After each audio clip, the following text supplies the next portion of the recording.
الحمد لله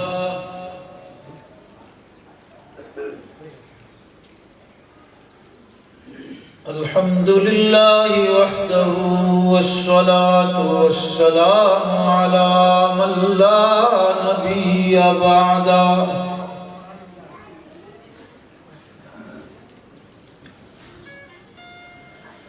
وعلى آله وأصحابه الذين أوفوا عهدا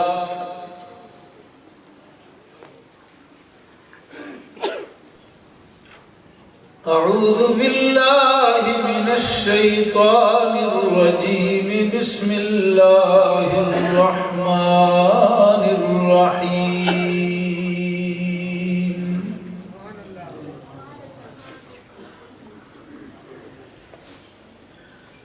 وننزل من القرآن ما هو شفاء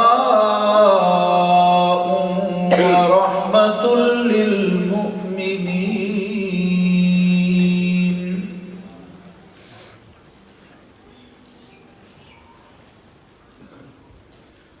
وقال الله تبارك وتعالى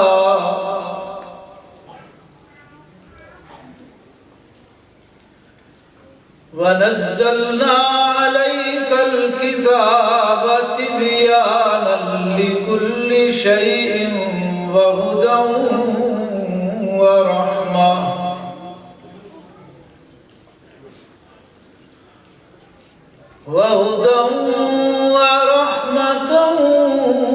وبشرى للمسلمين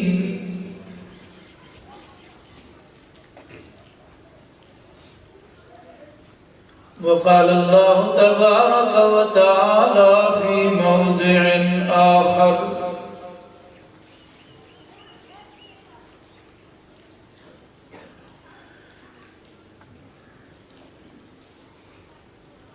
إنا نحن نزلنا الذكر وإنا له لحافظون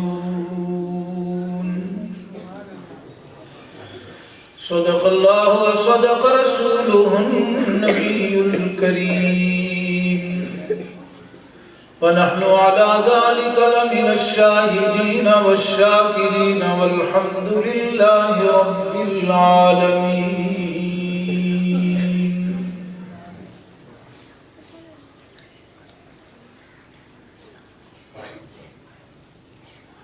درفشانی نے تیری قطروں کو دریا کر دیا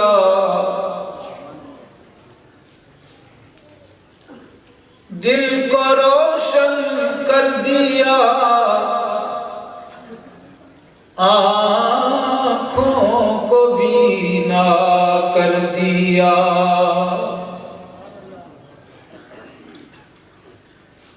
خود نہ تھے جو راہ پر عالم کے ہادی بن گئے کیا نظر تھی جس نے مردوں کو مسیحا کر دیا کس نے ذروں کو اٹھایا اور سیرا کر دیا کس نے قطروں کو ملایا اور دریا کر دیا کس کی حکمت نے یتیموں کو کیا در یتیم اور غلاموں کو زمانے بھر کا مولا کر دیا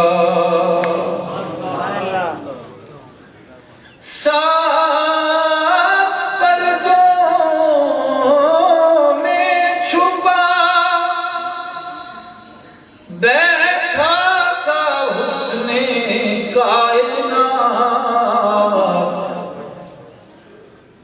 پھر پھر کسی نے اس کو عالم آشکارا کر دیا، آدمیت کا غرض ساما مہیا ہو گیا، ایک عرب نے آدمی کا بول بالا کر دیا، اور کہہ دیا لا تقنطوا، اختر کسی نے کام میں اور دل کو سر بسر محو تمنا کر دیا۔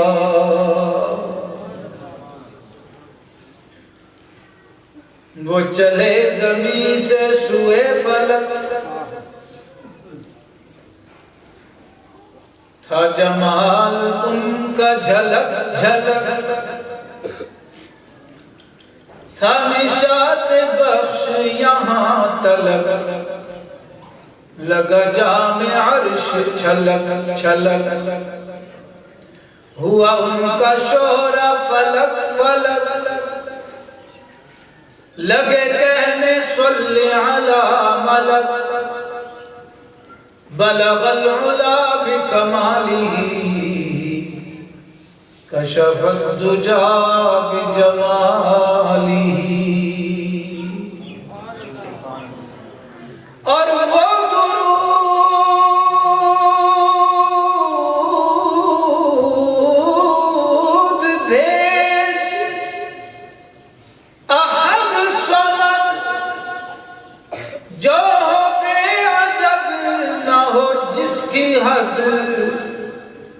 بحضور سید مستند، جو نبی ازل سے ہے تا ابد، کرے لاکھ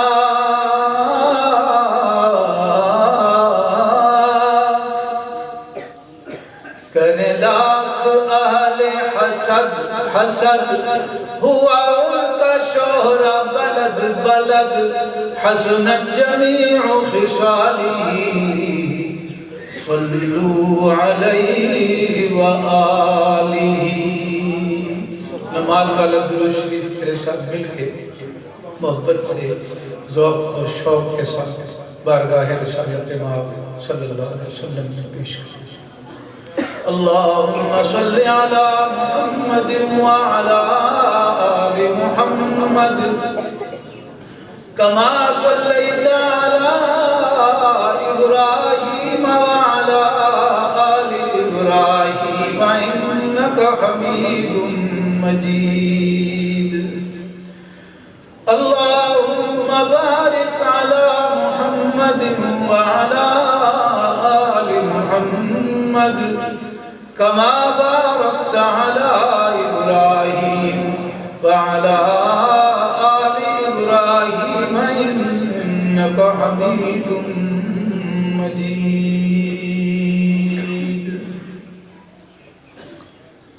بے حد قابل قدر حضرات علماء کرام،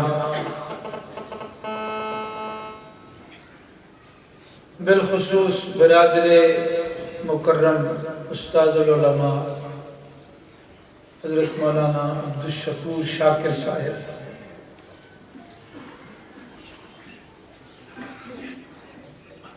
دیگر معزز بزرگوں اور عزیز دوستوں،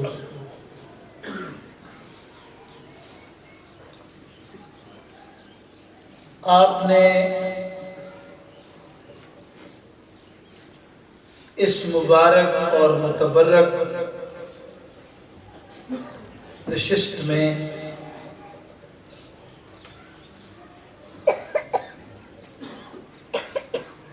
اکابرین کی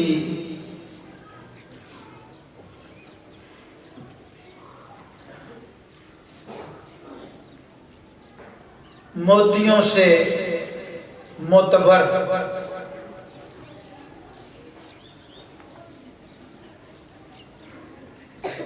گفتگو سماعت فرمانی ہے،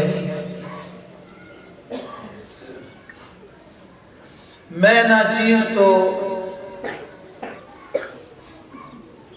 کبھی بھی اس کا اہل نہ تھا نہ ہو سکتا ہوں کہ ایسے ذیشان ماحول میں اس منصب پہ بیٹھ کے لب کشائی کی جسارت کروں۔ دراصل میرے بھائی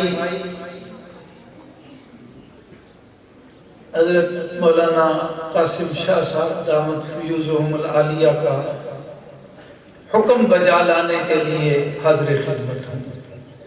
اللہ پاک ہم سب کی حاضری قبول منظور فرمائے۔ اور یہ جو اکٹ شاہ صاحب کے پاس ہو رہا ہے، اس میں مقصد یہ ہے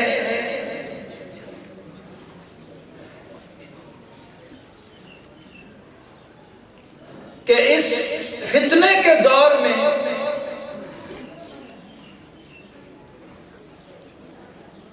ہم یہاں آئے ہیں اور اس در سے جب اٹھ کے جائیں تو اس در والے سے جڑ چکے ہیں۔ جس کے در پہ آئے ہیں اس سے ہمارا جوڑ بن چکا ہو۔ آپ دیکھیں کہ حضرت شاہ صاحب جب تشریف لائے یہاں تو اس وقت کیا ماحول ہوتا تھا، کیا حالات ہوتے تھے۔ پھر ان کی محنت ہے، دعائیں ہیں، درد دل ہے، انہماک ہے، استغراق ہے کہ قرآن کریم کے انوارات یہاں سے پھیلنا شروع ہو گئے۔ اور پھر اللہ رب العالمین کا یہ بھی کرم ہے کہ آج یہ در و دیوار ہم دیکھ رہے ہیں، یہ تعمیرات کا وسیع سلسلہ۔ ایسا تو کچھ نہ تھا یہاں۔ پھر یہ نہیں ہے کہ شاہ صاحب یہیں پہ بیٹھ گئے ہیں، گوشہ نشین بن گئے۔ شاہ صاحب کی صبح سے لے کے شام تک یہی دوڑ ہوتی ہے کہ اللہ والوں سے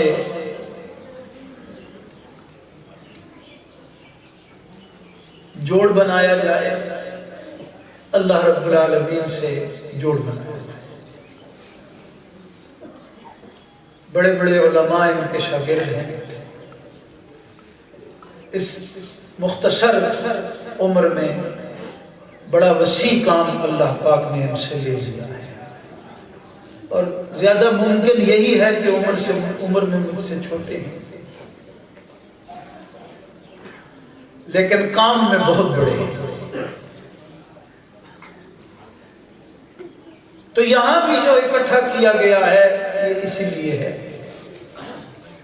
کہ ہم لوگ دیکھیں کہ اس ادارے سے اتنے بچوں نے قرآن سیکھا، حفظ کیا، تجوید پڑھی، علم حاصل کر رہے، تو ہمارے اندر بھی یہ ذوق بیدار ہو جائے۔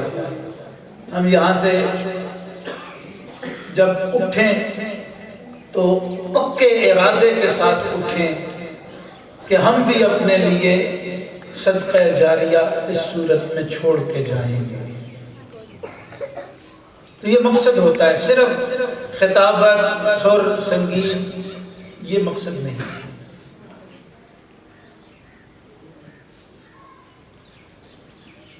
اب یہ جو بچے قرآن کے حافظ بنتے ہیں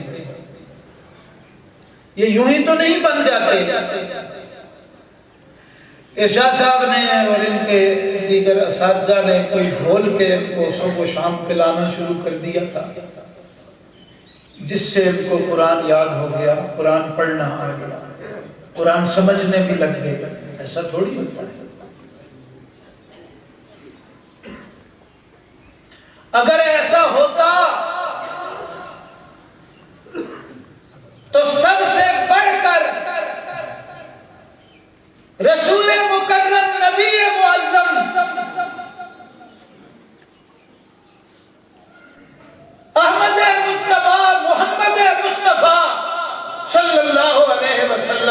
گئے ہوتے، مشکلات میں سے خود کو گزارنا پڑتا ہے، تکالیف سے، آلام سے ٹکر لینی پڑتی ہے، کئی اندھیروں کو عبور کیا جاتا ہے، تب یہ طلوع سحر ہوا کرتا ہے۔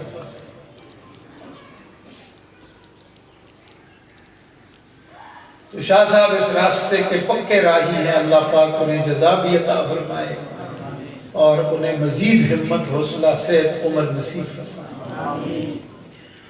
ظاہر بات ہے اس میں ایک بندے کا کام نہیں ہوتا، یہ ٹیم ورک ہے۔ نبی کریم صلی اللہ علیہ وسلم نے قرآن کی محنت اس دھرتی پہ شروع کی تو آغاز سے مشکلات تھیں، اور اتنی تھی کہ آپ نے فرمایا میرے مکی دور کی مشکلیں ایک طرف، سارے نبیوں کی ساری زندگیوں کی تکلیفیں ایک طرف۔ جتنا بڑا کام اتنی بڑی آزمائش۔ رسول پاک صلی اللہ علیہ وسلم نے جب اس محنت کا آغاز کیا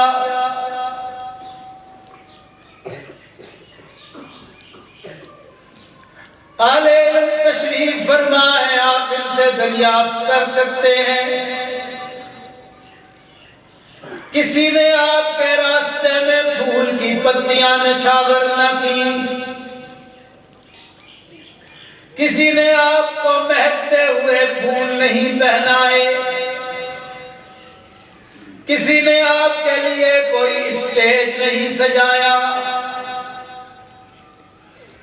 جب میرے آقا نبی پاک صلی اللہ علیہ وسلم نے قرآن پاک کا سبق پڑھانا آغاز کیا تو خاندان کا جو سب سے بڑا آدمی تھا، جو سب سے بڑا بزرگ تھا، جو سب سے بڑا چودھری تھا، اپنے خاندان کا، اپنے خون کا بڑا اٹھا اور اس نے آپ صلی اللہ علیہ وسلم پہ پتھر برسانا شروع کر دیے۔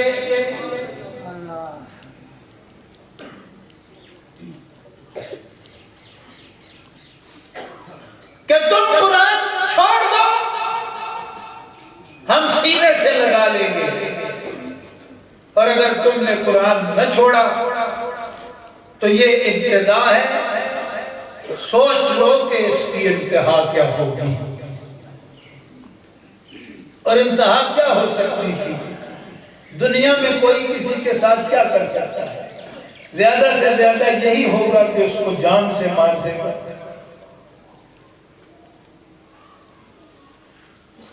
یہی کیا انہوں نے۔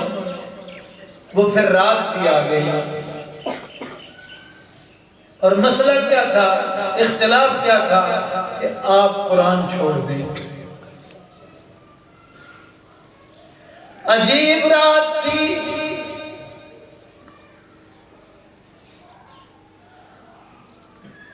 اہل علم نے لکھا ہے کہ 13 سال نبی علیہ السلام نے قرآن پاک کی ترویج و اشاعت میں وقت کے زوراوروں سے مارے کھائیں، تکلیفیں اٹھائیں۔ پھر وہ رات آ گئی، عجیب رات تھی، 13 برس گزر گئے کم و بیش۔ مکہ والوں نے سارے قبائل والوں کو جمع کیا کہ ہم نے 13 سال ایڑی چوٹی کا زور لگا کے دیکھ لیا، لیکن محمد کے قدم نہ روک سکے، محمد کی زبان نہ بند کر سکے، محمد صلی اللہ علیہ وسلم کے ارادوں کو کمزور نہ کر سکے۔ اب فیصلہ کن مرحلہ ہے، اور وہ یہ ہے کہ سارے اکٹھے ہو جاؤ، رات کی تنہائی اور تاریکی میں ایک گمنام قتل کی صورت بنا دو، محمد کو قتل کر دو صلی اللہ علیہ وسلم۔ لیکن کسی نے کیا بننا ہے، کہاں پہنچنا ہے، یہ فیصلے میرے اللہ کے ہیں۔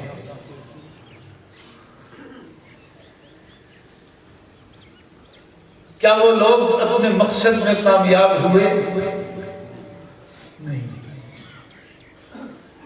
اس رات کی بھی مشکلات تھیں، اس کے بعد کی بھی کم و بیش 10 سال کی مشکلات ہیں حضور اقدس صلی اللہ علیہ وسلم کی حیات طیبہ میں، لیکن یہی مکہ ہے، یہی کعبہ ہے جہاں اس دن سے لے کے اس دن تک اگر اللہ اکبر کی صدا بلند ہوتی ہے تو اشہد ان محمد رسول اللہ کی صدا بھی مسلسل۔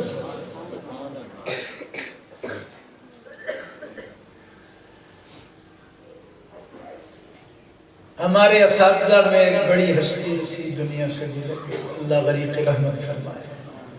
وہ فرمایا کرتے تھے کہ قرآن کی خدمت کرنے والوں، حضور اقدس صلی اللہ علیہ وسلم کی زندگی میں تمہارے لیے تو بہت زیادہ رہنمائی ہے، اور وہ یہ ہے کہ تم شروع میں مشکلیں برداشت کرو گے، اور اگر اپنے قدموں پہ کھڑے رہے تو اللہ پاک تمہارے کام کو بھی عام کر دیں گے اور تمہارے نام کو بھی عام کر دیں گے۔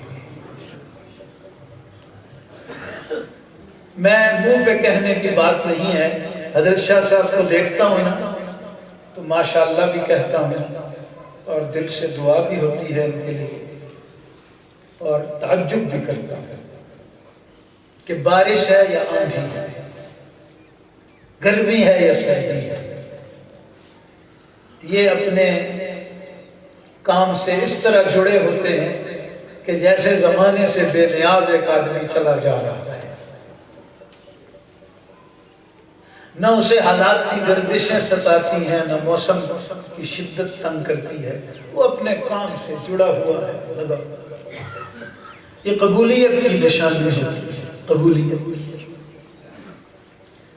تو اتنا مقبول آدمی اللہ پاک نے ہمیں آپ کو دیا ہے تو فائدہ اٹھانا چاہیے یا نہیں؟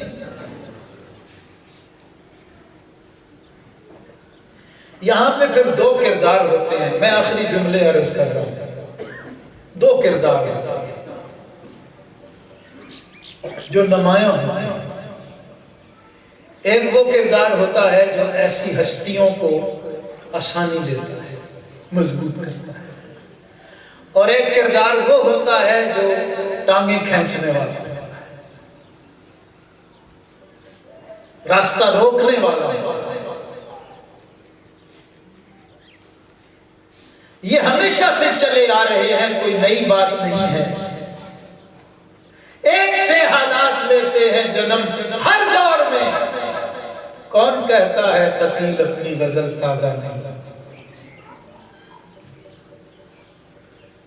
ایک کردار وہ ہے جو سلامت رہتا ہے، اور ایک کردار وہ ہوتا ہے جو کعبے کا متولی ہو کے بھی ہلاک ہو جاتا ہے۔ یہ میں اپنے دل کا درد پیش کرتا ہوں۔ ظاہر ہے جو آدمی اللہ کے قرآن کی خدمت میں لگ گیا اور اس نے عاجزی اختیار کی، اس کے اندر تکبر نہیں، اس کا مقصد دنیا جمع کرنا نہیں، اور وہ اپنے کام میں لگا ہوا ہے، قرآن کا حفظ بھی کراتا ہے، قرآن کا علم بھی پھیلاتا ہے۔ شاہ صاحب کی عجیب سی بات ہے، یہ ناظرے والوں کو بھی پڑھا رہے ہوتے ہیں، حفظ والوں کو بھی پڑھا رہے ہوتے ہیں، آخری درجے کے طلباء کو بھی پڑھا رہے ہوتے ہیں، بنیادی درجے کے طلباء کو بھی پڑھا رہے ہوتے ہیں، اور ایک فقیرانہ سا رنگ ہے، اپنے رنگ میں رنگے ہوئے۔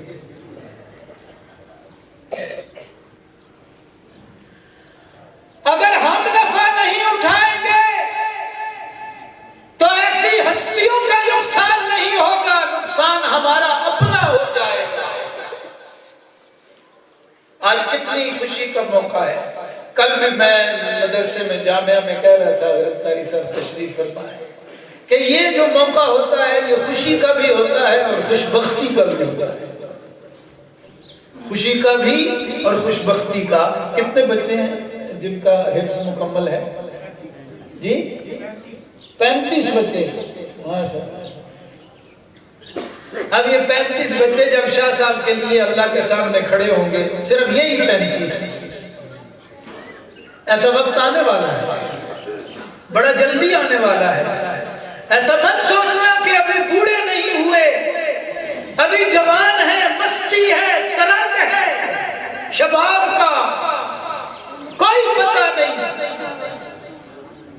سانس کی ڈوری جتنی کچی ہے کوئی شے کائنات میں اتنی کچی نہیں، روح اور بدن کا بندھن جتنا کمزور ہے کوئی بندھن اس کائنات میں اتنا کمزور نہیں ہے۔ کوئی پتہ نہیں کس وقت، کس موڑ پر، کس رنگ میں موت سے ملاقات ہو جائے، اور بس موت آ گئی تو سب کچھ رہ گیا۔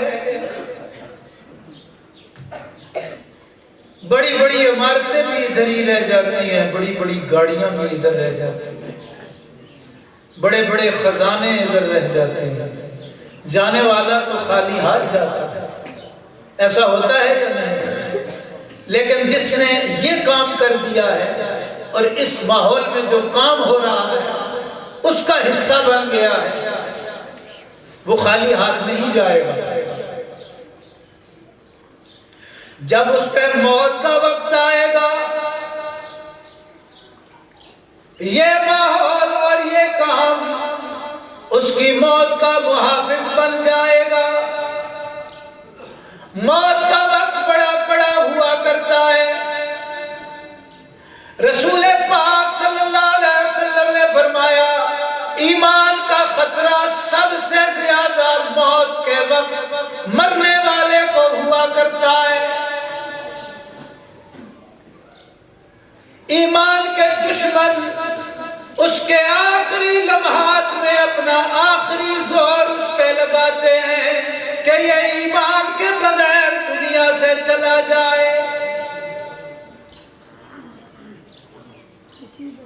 ایسا بھی ہوتا ہے کہ بہت سارے لوگوں کو بڑا ایمان والا سمجھ کر دنیا سے رخصت کیا جاتا ہے، لیکن جب وہ قیامت والے دن اٹھے گا ایمان والا نہیں ہوگا۔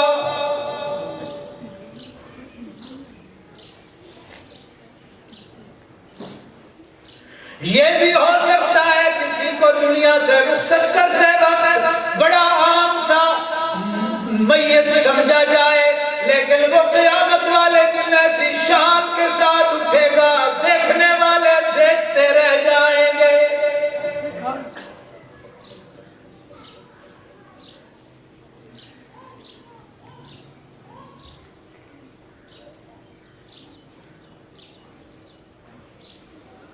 جب یہ 35 بچے کھڑے ہوں گے اس نشست کے قیامت والے دن، اللہ رب العالمین پوچھیں گے تمہارا استاد کون تھا، تمہارا بڑا کون تھا؟ تو یہ کیا کہیں گے؟ کس کا نام لیں گے؟ اپنے دیگر اساتذہ کے ساتھ شاہ صاحب کا نام لیں گے۔ شاہ صاحب کتنے خوش بخت۔ اور اللہ پاک فرمائیں گے ایک ایک کو کہ آج تم پڑھو میں سنتا ہوں۔ جس طرح تم دنیا میں پڑھا کرتے تھے لوگوں کو سنایا کرتے تھے، آج تم پڑھو گے اور میں سنوں گا۔ اور دنیا والے کو سن کے انسنی کر دیتے تھے، میں وہ سننے والا نہیں ہوں، میں تمہیں ہر آیت پر ہر جملے پر ایک عظیم درجہ عطا کرتا چلا جاؤں گا، اور تم قرآن کی آیتیں پڑھتے جاؤ اور عظمت کے درجے چڑھتے جاؤ، جہاں تم والناس کرو گے وہاں جنت کی دہلیز تمہارے قدم چومے گی۔ یہ میرے بزرگوں بھائیوں میں اپنی طرف سے باتیں نہیں کر رہا،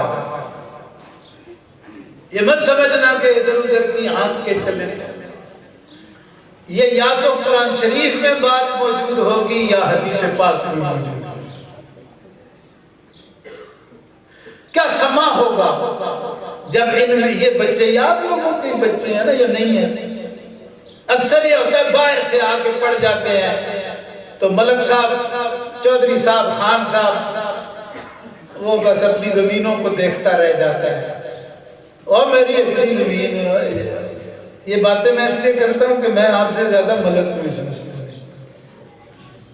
لیکن اس کا فائدہ تو نہیں، سب کچھ ادھر چھوڑ کے جانا ہے۔ تو اپنے بچوں کو بھی لائیں اور بالکل اللہ کے لیے لائیں۔ کام وہی قبول ہوگا جو اللہ کے لیے ہوگا۔ جب یہ بچے اللہ کا قرآن اللہ کے سامنے اس وقت پڑھیں گے جب باپ بیٹے کے کام نہیں آئے گا، بیٹا باپ کے کام نہیں آئے گا۔ اس دن وہ بیوی بھی دامن چھڑا کے بھاگ رہی ہوگی جو دنیا میں صبح و شام ترانے اور گانے سنایا کرتی تھی کہ تو ہی میرا محبوب ہے، تو ہی میرا سجن ہے، تیرے بغیر میں ایک سانس نہیں لے سکتی۔ وہاں کہے گی جا تو کون میں کون۔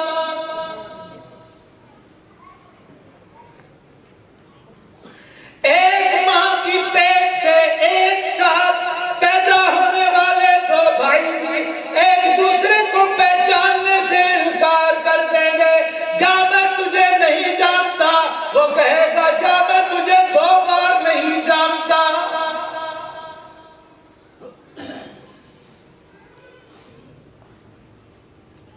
لیکن قرآن پاک کا حافظ اللہ کی بارگاہ میں جنت کی دہلیز پہ جا کر کھڑا ہوگا، وہاں اللہ رب العالمین فرمائیں گے او میرے قرآن کے حافظ، او میرے قرآن کے عالم، او میرے قرآن کے قاری، او میرے قرآن کے عامل، جنت کی دہلیز تیرے قدموں کا انتظار کرتی ہے۔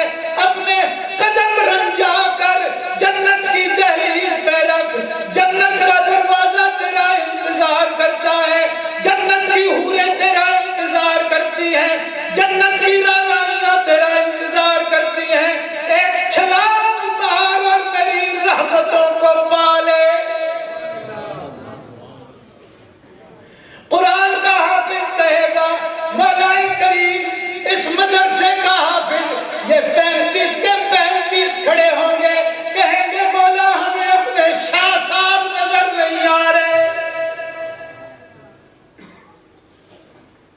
جب تک شاہ صاحب نہیں آتے مولا تیری جنت بہت بڑی صحیح، بہت حسین صحیح، لیکن ہم تیری جنت میں جانے کے لیے تیار ہیں۔ اور یہ اتنا لاڈ ہوگا وہاں۔ میں کہا کرتا ہوں کہ یہ قرآن پڑھنے والوں کو کبھی ہلکا مت سمجھو۔ حضرت تھانوی رحمت اللہ علیہ کے بارے میں شہ دماغ علماء نے اور اہل دل علماء نے فرمایا ہے کہ وہ اپنے وقت کے حکیم الامت تھے، اور ایسی ہستیاں اس امت میں کم آئی ہیں۔ انہوں نے فرمایا کہ سب سے زیادہ مقبول کام یہ ہے جو قرآن کے الفاظ دوسروں کو سکھائے جاتے ہیں، یاد کرائے جاتے ہیں۔ اور اگر تم چاہتے ہو کہ تمہارے ادارے آباد رہیں، تمہارے محلے آباد رہیں، تمہارے قبیلے آباد رہیں، تو قرآن پڑھنے والوں پہ جا کر خرچ کرو، اور قرآن پڑھنے والوں کی ضرورتوں کا لحاظ کرو، خیال کرو، اور قرآن پڑھنے والوں کا احترام کرو۔ اللہ تمہاری دنیا بھی سنوار دیں گے، عقبہ بھی سنوار دیں گے۔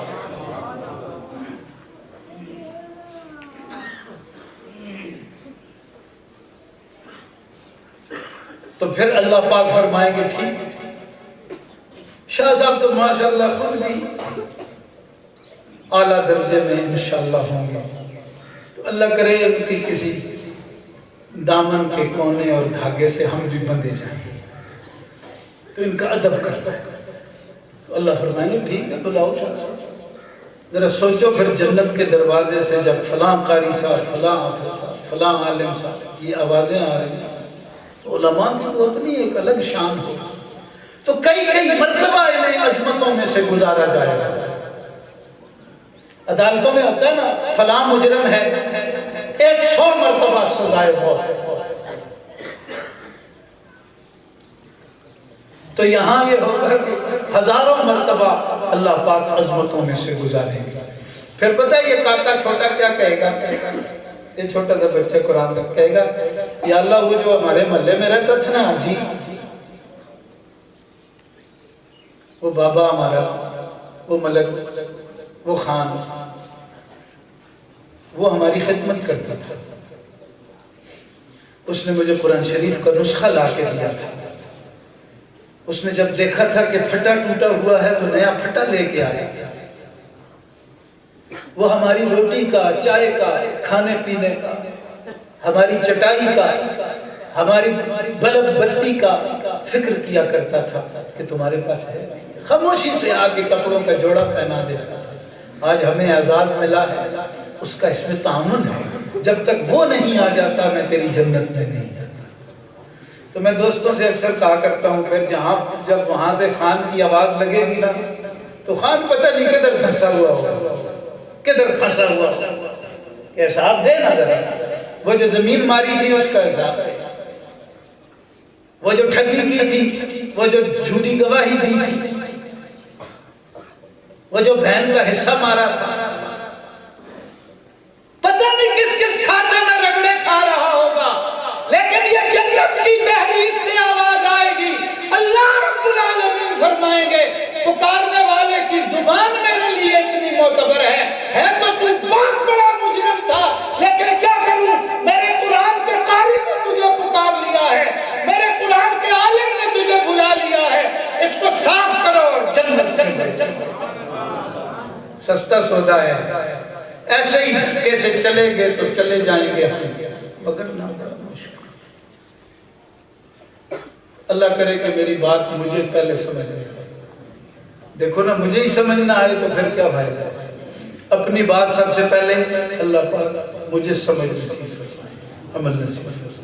آپ سب کو اللہ پاک علم، عمل، صحیح سمجھ نصیب فرمائے، دین کا خادم بنائے۔ آپ سے آخر میں ایک التجا کرتا ہوں، ایک مرتبہ سورہ فاتحہ پڑھیں اور 3 مرتبہ سورہ اخلاص پڑھیں اور میری والدہ صاحبہ کے لیے دعا مغفرت کر لیں تو انشاءاللہ پھر آگے سلسلہ آپ کا جاری رہے گا۔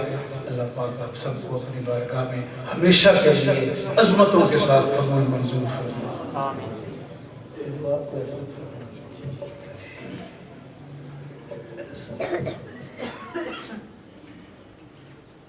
تمام احباب بہت ہی زیادہ خلوص محبت سے، جیسے میں نے شروع میں یہ بات عرض کی کہ حضرت کی والدہ کو دنیا سے رخصت ہوئے، آج 5واں دن ہے، تو ایک دفعہ سورہ فاتحہ، 3 دفعہ سورہ اخلاص۔ دیکھیں نا اہل علم کو قدر کس چیز کی ہوتی ہے۔ آپ سے یہ نہیں مطالبہ کر رہے ہیں جی کوئی کھانا لا کے دو، کوئی دودھ شود ماشاءاللہ آپ نے بھینسیں رکھی ہے، تازہ دودھ دھو کے لا کے ہمیں کوئی پلا دو، یا کوئی دودھ پتی یا گرم گرم موسم میں کوئی سوپ پلا دو، نہیں، ایک دفعہ سورہ فاتحہ، 3 دفعہ سورہ اخلاص پڑھ لو۔